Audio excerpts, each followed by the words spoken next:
كتعاني من الكحة المزمنة، عييتي ما تشربي في الدويات حتى دواء ما كيحيد لك الكحة او السعال الحاد. ايضا بالنسبه لوليداتك حتى هما كيجيهم السعال الحاد واخا كيشربوا الدواء ما كيتشافوش من الكحة. اليوم ان شاء الله غادي نحضر معكم سيرو طبيعي بالفلفل اولا بالفلفله. بالنسبه لهذا السيرو، هذا سيرو طبيعي 100% بمكونات طبيعيه غادي يعالجكم ان شاء الله من السعال الحاد اذا كنتي كتعاني من الكحه المزمنه. هذا السيرو اللي غادي نحضر معكم يقدروا يشربوه الوليدات الصغار وايضا حتى الكبار.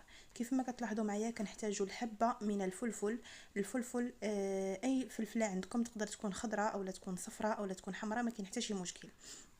فاول حاجه غادي ندير الان غادي ناخذ واحد السكين وغادي نحاول انني نقطع هاد الحبه ديال الفلفله اللي عندي اولا الفلفل اللي عندي. حاولوا انكم تحيدوا لها الزريعه ديالها من الداخل بهذا الشكل هذا كيف ما كتلاحظوا معايا. وبالنسبه لهذا السيرو هذا ان شاء الله كتلقاي العلاج في مده ديال 3 ايام.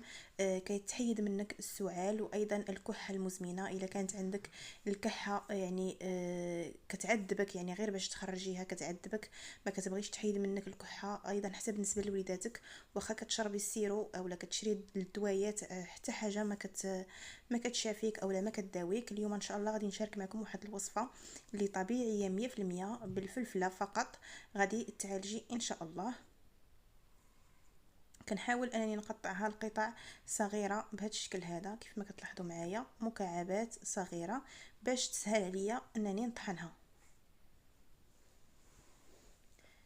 الان كنوضع الفلفله كامله اللي عندي من بعد ما قطعتها في هذه المطحنه هذه.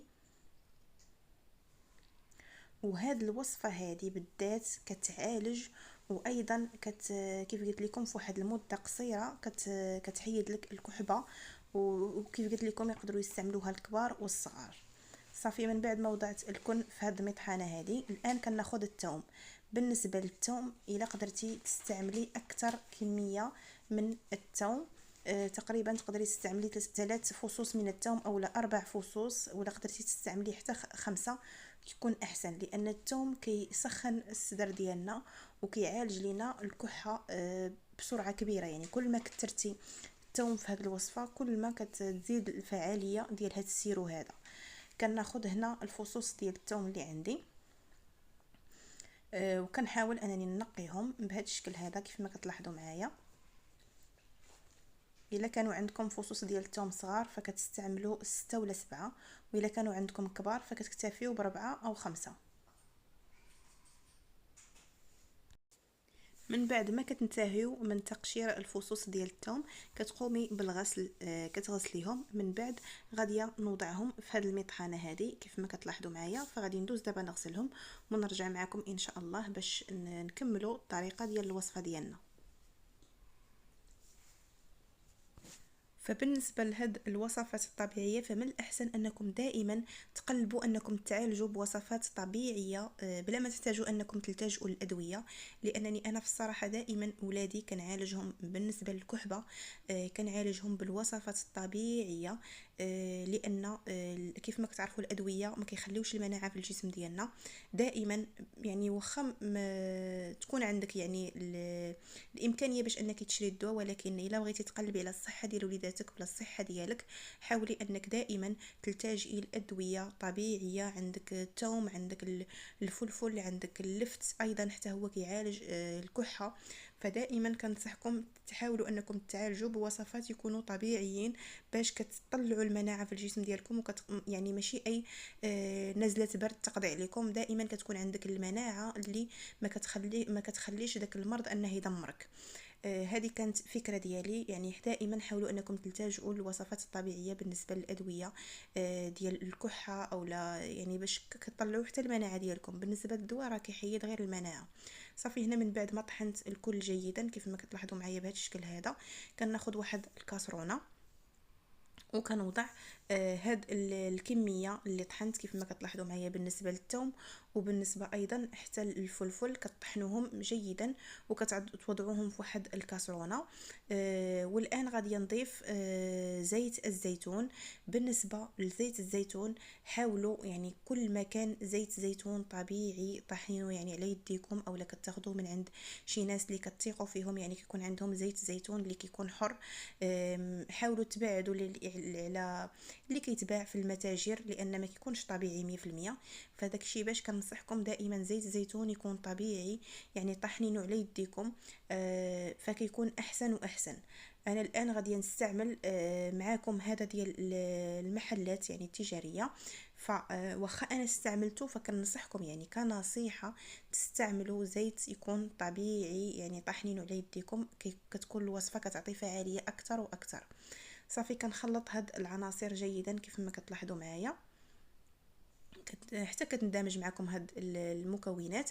والان غادي ندوز نوضعها فوق النار. بالنسبه للنار تكون مهيله باش ما يتحرقش لينا زيت الزيتون، تكون مهيله والفلفل يطلق لنا الفوائد ديالو على خاطرو. ايضا بالنسبه للثوم حتى هو كتكون النار مهيله. من بعد ان شاء الله غادي نرجع معكم باش نكمل الوصفه. صافي الان من بعد ما تقلى ليا الكل جيدا وكتحسوا بالنسمه ديال الفلفل وديال الثوم يعني طالعه في البيت ديالك، فكتاخدي واحد المصفاه وكتوضعي واحد الكاس اولا واحد القرعه ديال الزاج اللي تكون محكمه الاغلاق.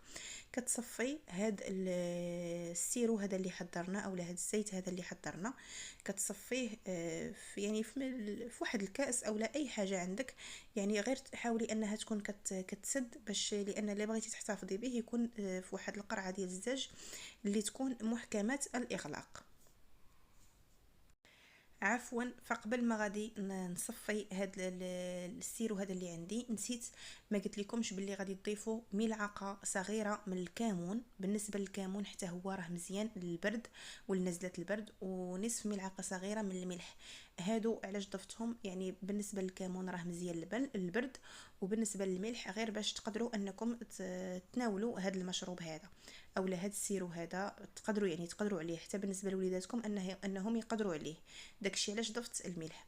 صافي الان غادي نقوم بالتصفيه ديالو كيف ما كتلاحظوا معايا بهذا الشكل هذا. حاولوا انكم تصفيو مزيان مزيان، تاخذوا واحد الملعقه وتستخرجوا الفوائد ديال هاد المكونات اللي ضفنا ديال الفلفل والثوم في هاد الوصفه هذه. وايضا الا قدرتوا انكم تناولوا يعني هذاك الفلفل والثوم بالنسبه للناس الكبار الا قدروا انهم يتناولوه فيتناولوه يعني. علاش لا؟ الواحد يقلب على الصحه ديالو.